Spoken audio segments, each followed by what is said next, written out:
ಇತ್ತೀಚೆಗೆ ಒಂದು ಕಾರ್ಯಕ್ರಮದಲ್ಲಿ ಕಮಲ್ ಹಾಸನ್ ಮಾತನಾಡ್ತಾ ತಮಿಳೇ ಕನ್ನಡಕ್ಕೆ ತಾಯಿಯಂತೆ ಇಂಥ ಒಂದು ಅಸಂಬದ್ಧ ಹೇಳಿಕೆಯನ್ನು ಆತ ಕೊಟ್ಟ.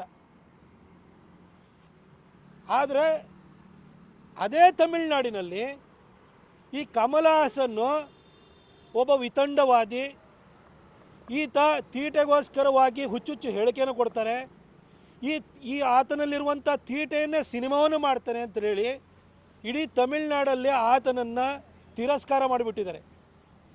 ಕಮಲ್ ಹಾಸನ್ನು ಕಳೆದ ಅಸೆಂಬ್ಲಿ ಚುನಾವಣೆಯಲ್ಲಿ ನಿಂತಾಗ ಆತನ ಪಾರ್ಟಿ ಮಾತ್ರ ಅಲ್ಲ, ಆತನನ್ನು ಸಮೇತವಾಗಿ ಸೋಲಿಸ್ಬಿಟ್ಟಿದ್ದಾರೆ. ತಮಿಳುನಾಡವರೇ ತಿರಸ್ಕಾರ ಮಾಡಿ ತಿಪ್ಪೆಗೆ ಹಾಕಿರುವಂಥ ಕಮಲ್ ಹಾಸನ್ನು ಕೊಟ್ಟಿರುವ ಹೇಳಿಕೆಗೆ ನಮ್ಮ ಕರ್ನಾಟಕದಲ್ಲಿ ಒಂದಷ್ಟು ಜನ ಅದನ್ನು ಸಮರ್ಥನೆ ಮಾಡೋಕ್ಕೆ ಹೊರಟಿರುವಂಥದ್ದು ನನಗಂತೂ ಆಶ್ಚರ್ಯ ಆಗುತ್ತೆ. ತಮಿಳುನಾಡೇ ತಿರಸ್ಕಾರ ಮಾಡಿರುವಂಥ ವ್ಯಕ್ತಿಯ ಮಾತನ್ನು ನೀವು ಸಮರ್ಥನೆಗೆ ಹೋಗ್ತಿದ್ರಲ್ಲ, ನೀವು ಈ ನೆಲ ಜಲದ ಉಪಯೋಗವನ್ನು ಪಡ್ಕೊಂಡು ಇಲ್ಲಿನ ಅನ್ನ ಊಟ ಮಾಡಿ ಇಲ್ಲಿಯ ಒಂದು ಕನ್ನಡ ಭಾಷೆಯಿಂದಾಗಿ ನೀವು ಇಷ್ಟೆಲ್ಲ ಬೆಳೆದು ಆ ತಿರುವಾಕಿನ ನೀವು ಸಮರ್ಥಿಸ್ತಾ ಇದ್ದೀರಲ್ಲ, ನಿಮ್ಮ ಬಗ್ಗೆ ಏನು ಹೇಳಬೇಕು ಅಂತ ನನಗೆ ಗೊತ್ತಾಗ್ತಿಲ್ಲ.